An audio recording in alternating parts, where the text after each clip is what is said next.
Бүгінгі өтетін сабағымыздың тақырыбы тотығу-тотықстану реакциясы. Сабақ мақсаттары: тотығу дәрежесі, тотықстандырғыш пен тотықтырғыш, тотығу-тотықстану реакциясының түрлері, тотығу-тотықстану реакцияларын электрондық баланс әдісімен теңестіру, тотығу-тотықстану реакцияларын электрондық иондық әдіспен теңестіру. Тотығу-тотықстану реакциясы реакцияға қатысушы заттардың құрамындағы элементтердің тотығу дәрежелерінің өзгеруімен жүретін реакциялар. Мысал ретінде, натрий мен күкірттің әрекеттесіп, натрий сульфидін түзуін қарастырайық. Бастапқы затымыз реагенттегі натрий жай зат болғандықтан тотығу дәрежесі 0-ге тең болады. Өнімдегі натрий сульфидіндегі натрийдің тотығу дәрежесі +1-ге өзгереді. Реагенттегі күкірт 0 тотығу дәрежесін көрсетсе, өнімдегі күкірт -2 тотығу дәрежесін көрсетеді. Яғни, бастапқы заттарымыз өнім кезінде, өнімге ауысқанда тотығу дәрежелерін өзгертті. Дәл осындай тотығу дәрежелерін өзгеруімен жүретін реакцияларды біз тотығу-тотықстану реакциялар дейміз. Біз енді тотығу дәрежелерін анықтауымыз керек. Тотығу дәрежесі дегеніміз не? Осы ұғыммен танысуымыз керек. Тотығу дәрежесі химиялық қосылысты тек иондардан тұрады деп қарастырғанда, әр атомда болатын шартты зарядтың сан шамасы. Яғни, тотығу дәрежесін толыққанды түсіну үшін біз валенттілік және электртерістілік деген ұғымдарды байланыстыруымыз керек. Ол үшін бірінші валенттілік пен тотығу дәрежесінің айырымын қарастырайық. Валенттілік. Ол үшін біз баған жазайық. Тотығу дәрежесі мен валенттілікті салыстырайық.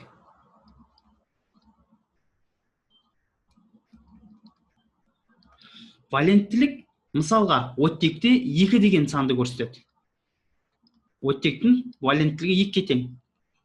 Тотығу дәреже дәл осы валенттілік көрсеткен саннан да көрсетеді, айырмашылығы бірақ араб санымен жазамыз. Валенттілікті рим санымен жазсақ, тотығу дәрежесін араб санымен жаздық. Сонымен қатар, тотығу дәрежесінде таңба болады. Плюс таңба, минус таңба. Және де тотығу дәрежесі жай зат күйінде, яғни жалғыз өзі тұратын болса, 0 деген тотығу дәрежесін көрсете алады. Айырмашылығы осында. Екеуінің сан мәні бірдей, бірақ валенттілік рим санымен жазылады, тотығу дәрежесі араб санымен жазылады, және жалғыз тұрған кезде ол 0 деген тотығу дәрежесін көрсете алады. Сонымен қатар, тотығу дәрежесінің алдында сан болатын болса, оның алдында плюс және минус деген таңба болады. Плюс таңба. Плюс таңба. Ол электрон берді деген сөз. Ол көбінесе металдарға тән. Минус деген таңба. Ол электронды алды деген сөз, қосып алды. Ол көп жағдайда бейметалдарға тән. Енді осы жерде қайсы электронды алады, қайсы электронды береді. Біз метал мен бейметалды алатын, қайсысы алатын, қайсысы беретін білдік. Енді егер екеуі де бейметал болып қалса не істейміз? Екі элементімізде, екі атомымызда бейметал болса, ол кезде біз электртерістілік деген ұғымға қарастырамыз. Электртерістілік дегеніміз бір атомның екінші атомнан электрон санын алу қабілеті. Яғни, қайсының электртерістілігі жоғары, сол электронды алады. Көп жағдайда ол бейметалдардікі. Металдардың электртерістілігі төмен, бейметалдардың электртерістілігі жоғары. Сол себепті бейметалдар электронды алады дейміз. Ал егер бейметалдар кездесіп қалса, ол кезде қай бейметалдың электртерістілігі жоғары, сол электронды алады. Енді тотығу дәрежесін қалай табуға болады? Мысалға, алюминий 2O3-тілік. Тотығу дәрежесі валенттілікке санның мәніне тең деп айттық. Оттек тұрақты эквивалентті болса, оттектің тотығу дәрежесі 2-ге тең дейміз. Алюминий тұрақты 3 валентті болса, оның тотығу дәрежесі 3-ге тең дейміз. Енді таңба қою керек. Біреуі плюс, біреуі минус болу керек. Алюминий металл, оттек бейметал. Бейметалдың электртерістілігі жоғары, сол себепті оның алдында таңбасы минус болады, алюминийдің алдында плюс болады. плюс тотығу дәрежесі мен минустың арасы екеуін қосқанда 0-ге тең болу керек. Бұны нөлдік қосынды деп атаймыз.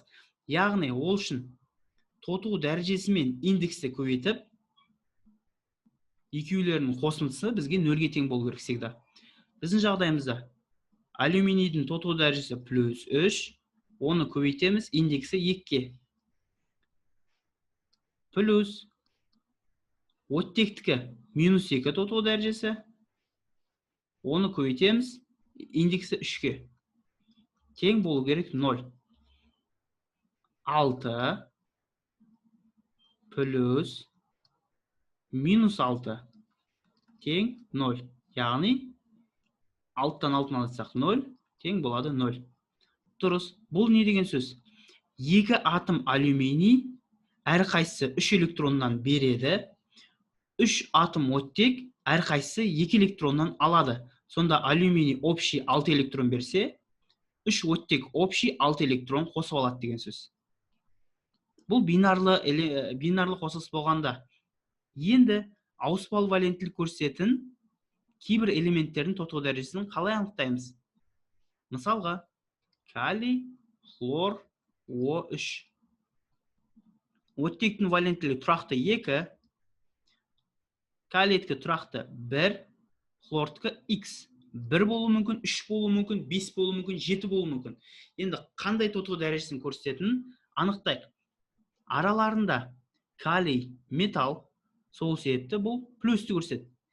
1 плюс деп жазбаймыз, бұған плюс деп қана қоямыз. Себебі математикада айтамыз, санды жазбаймыз 1 болса.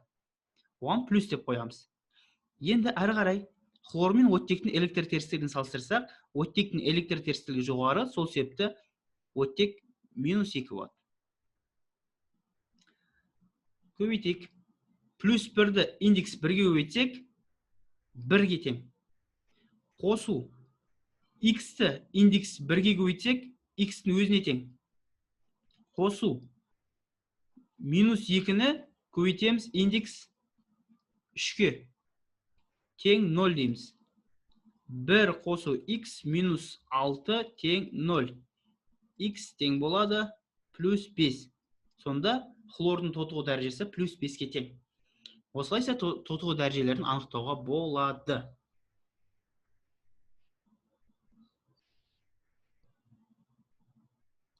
Енді тотығу тотықсыздану реакцияларында тотығу және тотықсыздану процестері бар. Сонымен қатар тотықсыздандырғыш және тотықтырғыш қасиеттер бар. Ол үшін біз бірінші мынандай мысал қарастырайық. Магний қосылған O2, магний О делік.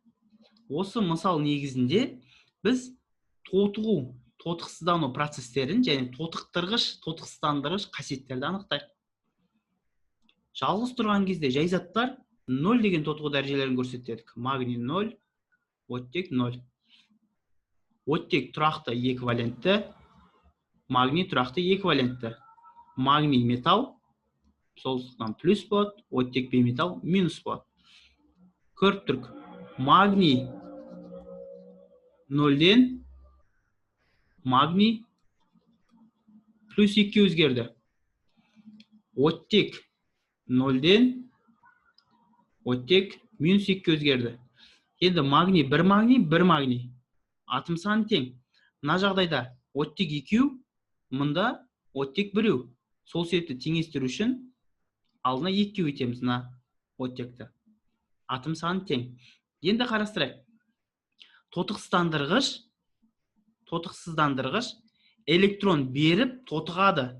Тотығу дәрежесі артады. Яғни сандық интервалға салатын болсақ, оның бағыты жоғарылауға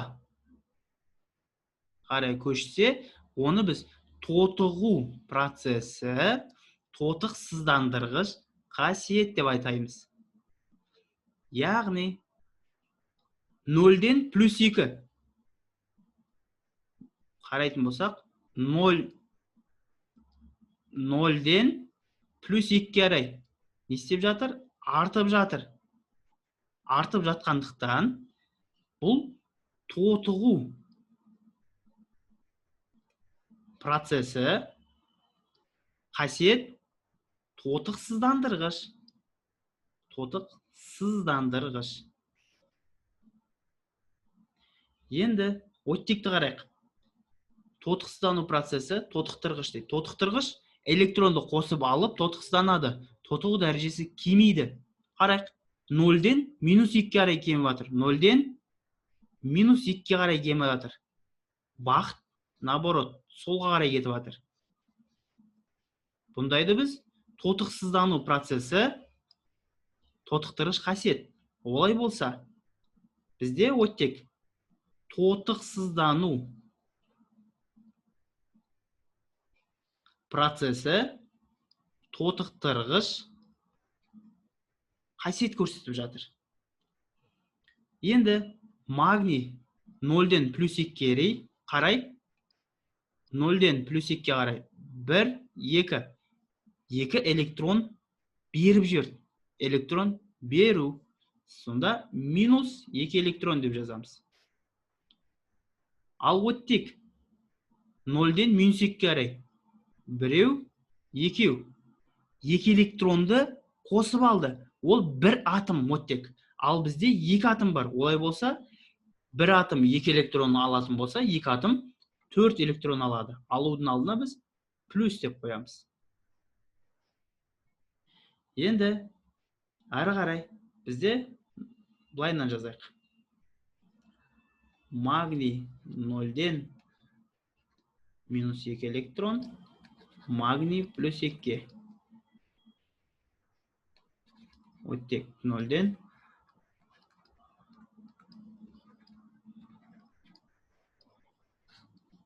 ортақ.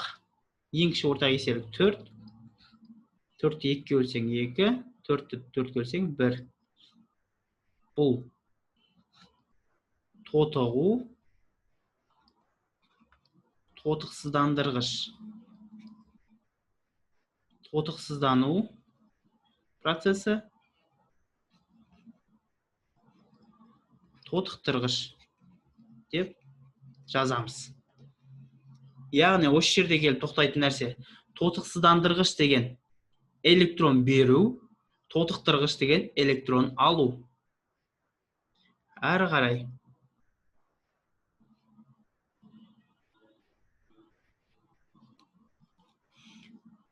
Тотықсыздану реакцияларының түрлері. Жалпы тотықсыздану реакцияларының 4 түрі бар. Молекула аралық, молекула ішілік, диспропорциялану немесе дисмутация, конпропорциялану, конмутация деп жіктеледі. Енді әрқайсысына мысал жазып көрсетейік. Молекула аралық дегеніміз темір 3 валентті оксидін 2 валентті көміртекпен әрекеттестірсек, газына өтсек, бізде пайда болады темір және CO2. Молекула аралық дегеніміз бастапқы заттардағы элементтердің тотығу дәрежелерінің өзгеруі. Яғни, қарастыра аламыз. Бастапқы затымыз феррум 2O3-те феррумымыз +3 тотығу дәрежесін көрсетсе, өнім кезінде 0-ге өзгерді. Бастапқы заттағы CO-дағы С +2-ден өнімде +4-ге. Сонда бір молекула бар,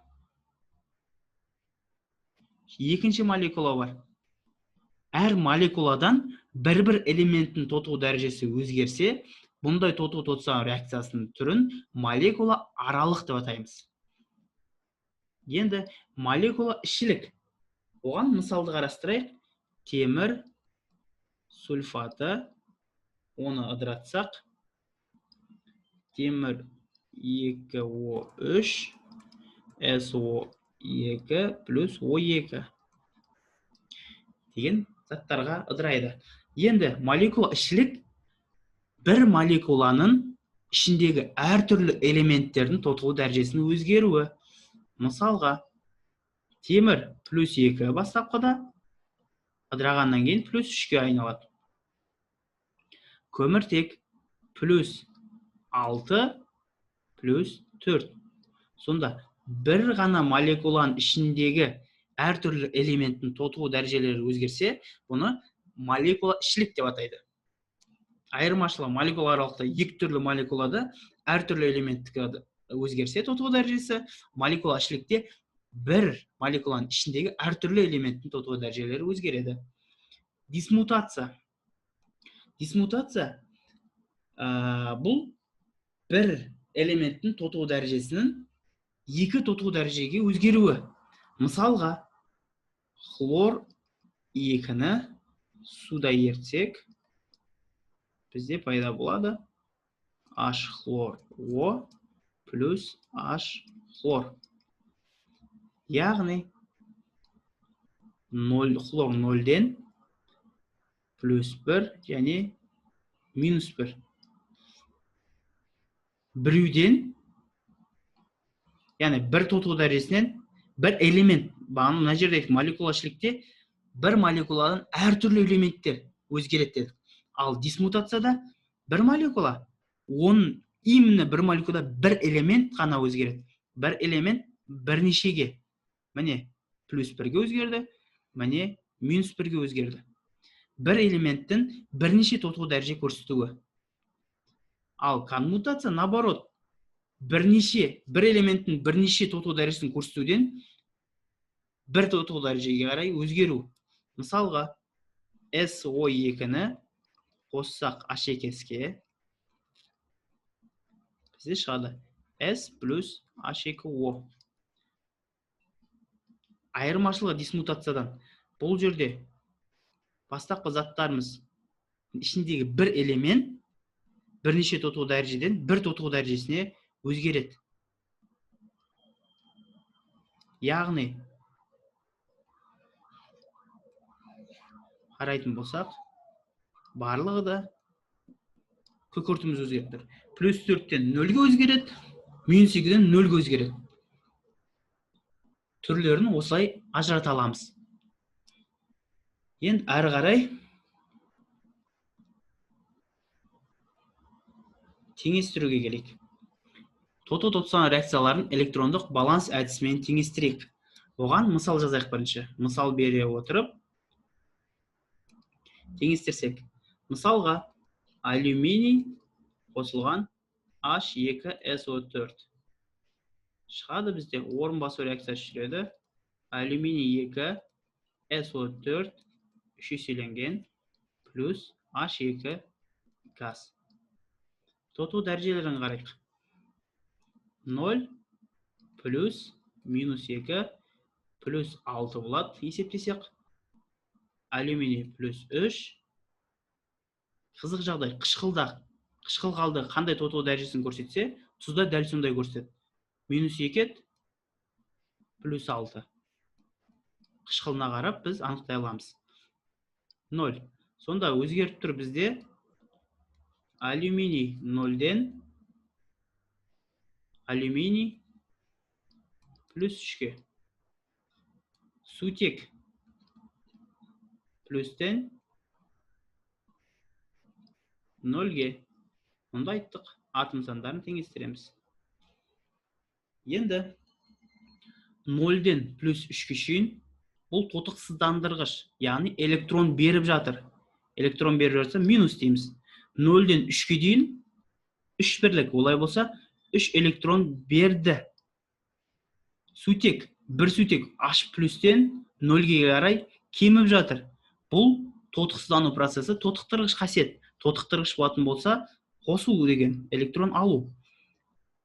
1-ден 0-ге дейін бір бірлік, ал бізде 2 атом бар. Олай болса 1-ді 2-ге өйтсек, 2. Сәйкесінше 2 электрон қосып алды деген сөз.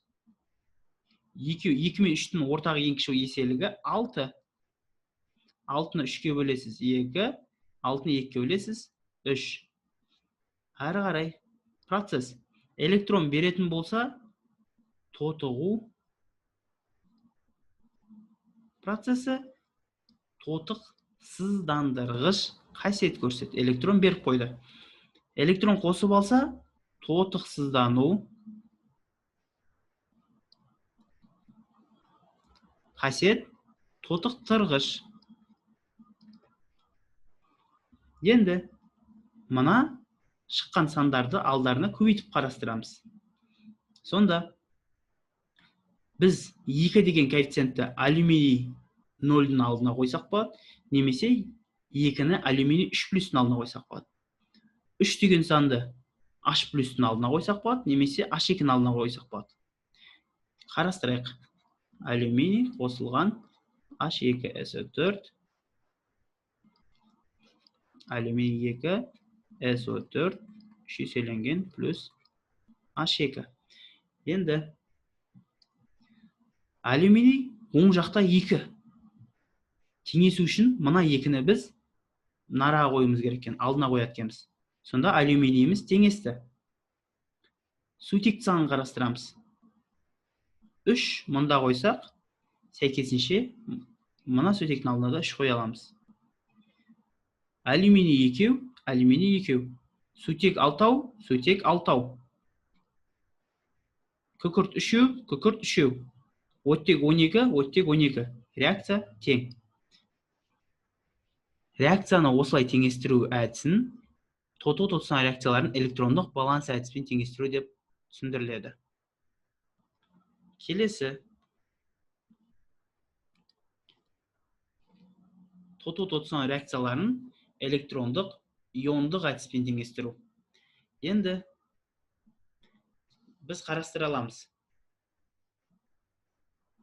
Электрондық баланс әдісімен теңестірген кезде біз атом ретінде қарастырсақ, ал электрондық иондық әдіспен теңестірген кезде ион түрлерін қарастырамыз.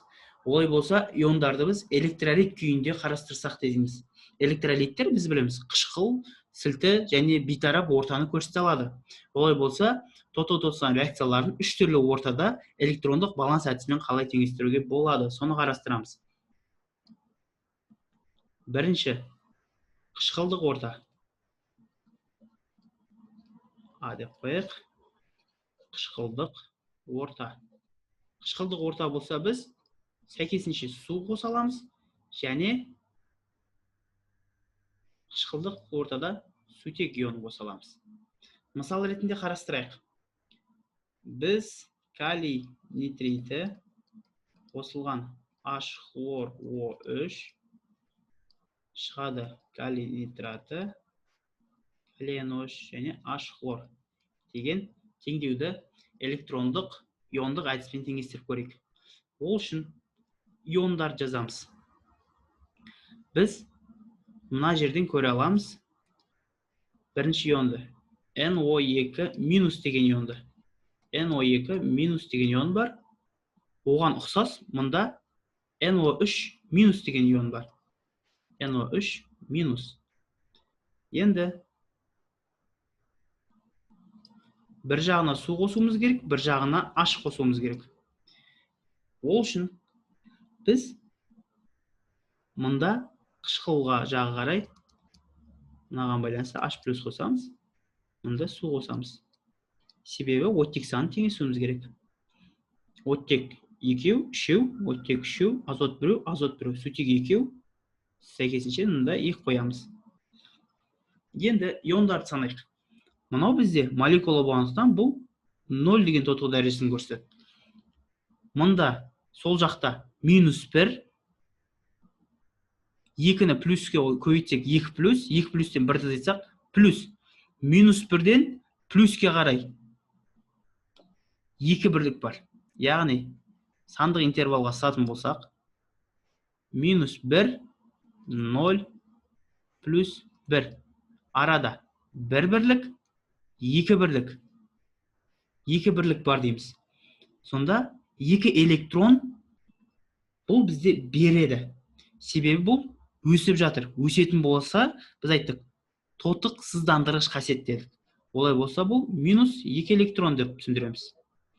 Келесі әрі қарай бізде хлор O3 деген ион бар.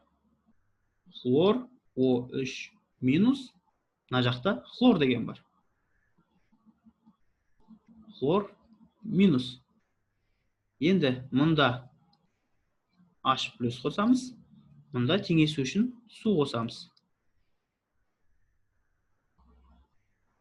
3 оттек, сол себептен ара 3-тен береміз. Оттек тең. Сутек 6, мында сутек 6.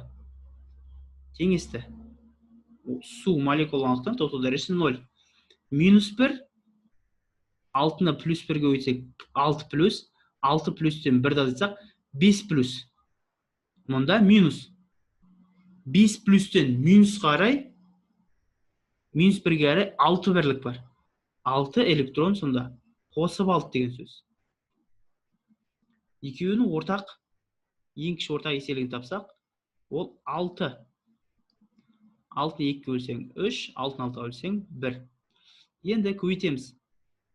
3-ті мұнда көбейтсек 3, NO2 минус плюс 3 су. Плюс, міне, бір жағы сол жақ бітті, астыңғаны сол жақты өтеміз. 1-ді көйтесін хлор O3 минусқа, 1-ді көйтесін 6H плюске. Келесі. Бағдарша, оң жақты қарастырамыз. 3 көбейтілген NO3 минус 3-ті 2H плюске көйтсек, 6H плюс. Плюс 1-ді хлор минус көбейтесіз 3 су. Бірдейлерін қысқартайық. 3 су, 3 су. 6H плюс, 6H плюс қысқарады. 3NO2 минус плюс хлор O3 минус. 3NO3 минус плюс хлор минус. Орын-орнына қояйық. NO2 минус деген ол калий NO2. Сонда 3 калий NO2 дейді. Плюс H хлор O3. 3 калий NO3 плюс H хлор. Көрейік. Сол жақта калий 3, оң жақта калий 3. Азот 3, азот 3. Оттек 6, 9, оттек 9. Сутек 1, сутек 1. Хлор 1, хлор 1. Реакция тең. Міне, тоту-тотсына реакциясының электрондық иондық әдіспен теңестірдік. Егер оның ортасы қышқылдық болса, біз су және сутекті ионын қосып теңестіре аламыз. Келесі, сілтілік орта мен бейтарап ортаны қарастырайық.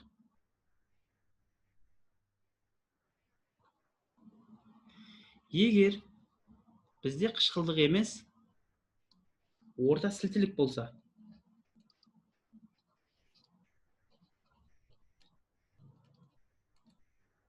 ол кезде біз қоса аламыз су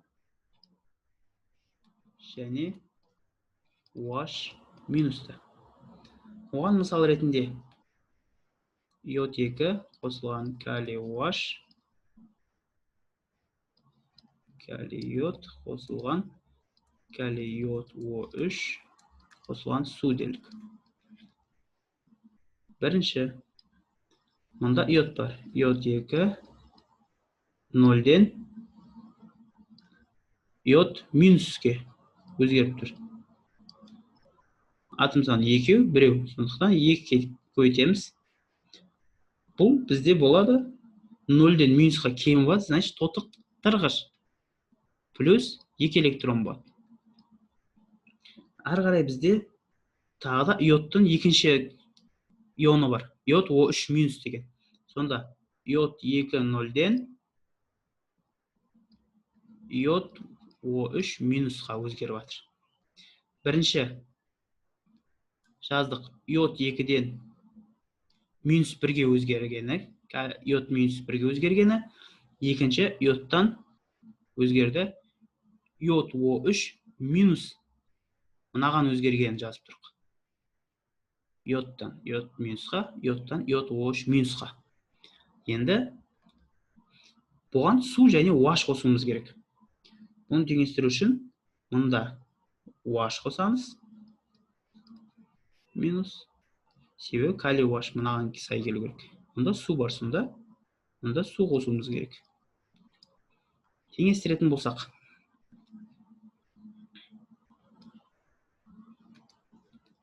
Екі иод, сонда мұнда 2 қоямыз алдына. оттек 6, 7, 7 қоя алмаймыз. Сондықтан мынаны 6 еселесек, мынаны 12 еселейміз. Сонда 12 сутек, оттек 6, 6, 12. Иә, дұрыс. Енді сонда қараймыз, 0, минус 12. Мынауымыз 0 тотығу дәрежесі, себебі бұл молекула минус 2. Минус 12-ден минус 2-ге өзгеріп жатыр. Сонда бұл минус 10 электрон дейміз.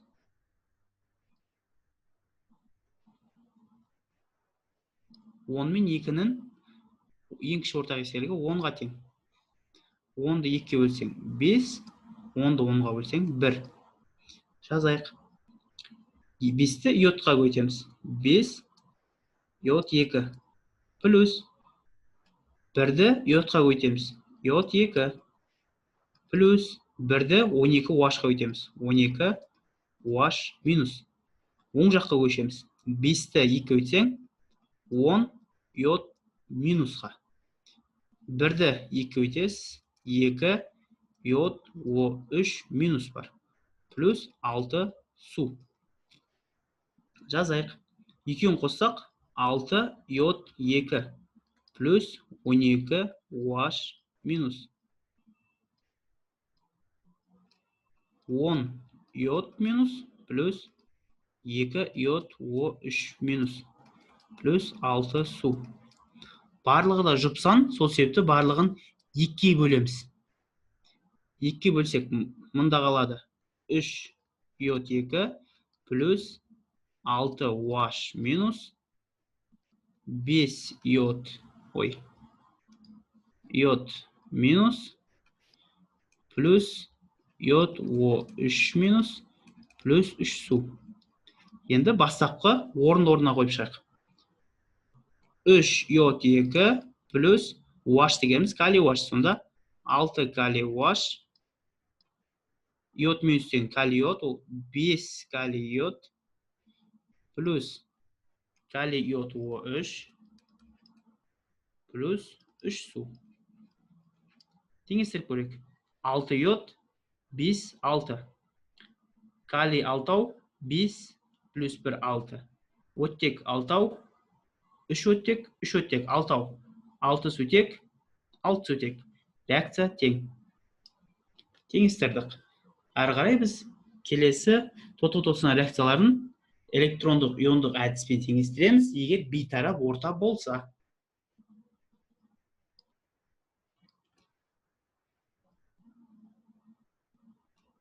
Оған мысал жазамыз және теңестірейік. Егер үшінші жағдайымыз бейтарап орта болса, біз сәйкесінше OH минус пен H плюсті және суды қоса аламыз. Мысалға, натрий 2 SO3 қосылған калий марганец O4 қосу су.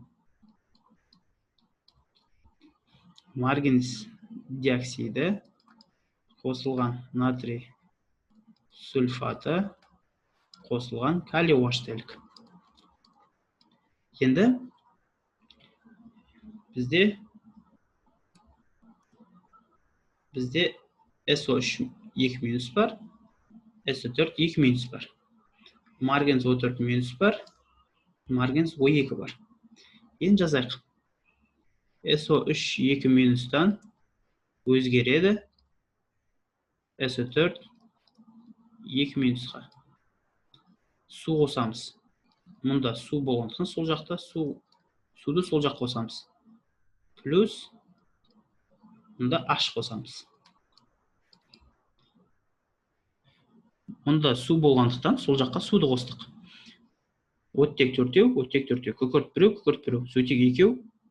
сутек 2. Молекула болғандықтан суға 0 тотығу дәрежесін береміз. Минус 2-ден мұнда минус 2 плюс 2 0.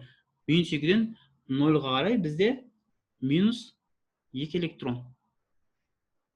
Бұл тотықсыздандырғыш қасиет көрсетіп тұр. Келесі марганец O4 минустан мынадан бізге өзгереді марганец O2-ге қарай 0. Сонда біз береміз, мұнда OH-ты қосамыз, мұнда су тұрғандықтан су қосамыз. Теңестіру үшін 2 қойсақ, 6, 4, мұнда 4 қоямыз. Сонда минус 1-ден минус 4. Бұл плюс 3 электронға өзгереді. Қосып алады. 6, 3, 2. Енді орын-орнына қойып шығайық. 3 көбейтілген SO3 2 минус плюс 3 су плюс 2 марганец O4 минус плюс 4 су. 2-ні 2 өтсек 4 шығады. Келесі 3 SO4 2 минус плюс 6 H плюс 2 марганец O2 плюс 8 OH минус. Енді біріктірек. 3 SO3 2 минус суларды қоссақ, 3 пен 4-ті қоссақ, 7 су. Плюс 2 марганец O4 минус. 3 SO4 2 минус плюс 2 марганец O2. 6H, мына жерден 6OH екеуін қоссақ, плюс 6 су шығады. 6OH мынаумен бірігіп кетсе, яғни мынаны OH-тың 6-ауы келіп, мына H-пен бірікті. Нәтижесінде 6 су беріп тұр. Бізге қалып қойды тағы плюс 2 OH минус қалып қойды. Біз қысқартамыз ары қарай. 6 суды мына судыкімен қысқартамыз. Сонда бізде қалады 3 SO3 2 минус плюс 2 марганец O4 минус плюс 1 су қалып меште. 7-ден 6-на десақ 1 су қалып қояды. 3 SO4 2 минус плюс 2 марганец O2 плюс 2 OH минус. Орындарына қойайық ары қарай. 3 қой дейді, мұнда 3 қойдық. 2 қой дейді, 2 қойдық. Судың алдында 1. Марганец O2-ның алдында 2. SO4 2 минустың алдында 3. 2 OH минус. Сонда мынаның алдына 2 қоямыз. Теңестірейік. 6 натрий, 6 натрий. S-тен 3, S-тен 3. Оттек 9, 10, 16. 4, 16, 18. Мына жерде былай 9, 10, 4-ті 2 өтсек 8, 18. Мұнда 18 оттек. 4, 12, 16, 18 оттек. 2 калий, 2 калий, 2 марганец, 2 марганец, 2 су, 2 сутек, 2 сутек. Сонда реакция тең. Осылайша біз теңестірдік. Ары қарай бекіту тапсырмасын орындаймыз.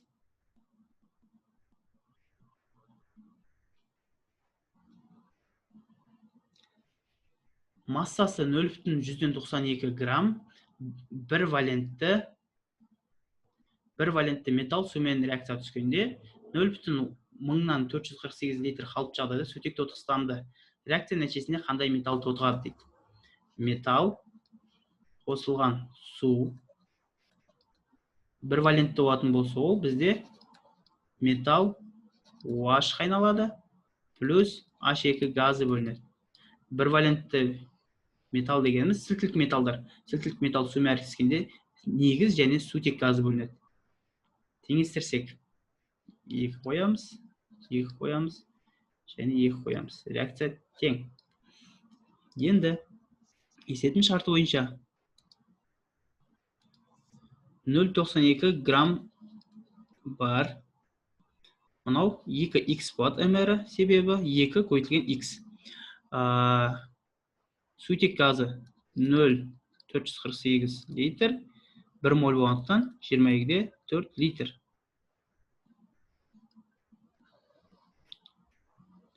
x табамыз. X табу үшін біз 0,92-ні көбейтесіз 22-4-ге, 0,92-ні көбейттік 22-4-ге, бөлдік 0,44-8-ге және 2-ге. Бізде шығады 23. 23 грамм моль дегеніміз, ол натрий. Айыр натрий 23 грамм на моль. Сонда жауабымыз бізде натрий болады. Ал реакция теңдеуіміз натрий плюс 2 натрий плюс 2 су 2 натрий OH плюс H2 деген теңдеу шықты. Жауабы бізде натрий деген металл тотықты. Есеп түсінікті болса, ары қарай келесі слайд сіздерде өзін-өзінді тексер деген тапсырмалар. Яғни, екі тапсырма берілген. Бірінші реакция төменде берген реакцияларды электрондық баланс әдісімен теңестіру. Екіншісінде реакция теңдеуі берген, оны электрондық иондық әдіспен теңестіресіздер. Мысалдарға қарайсыздар, сол бойынша шығарасыздар.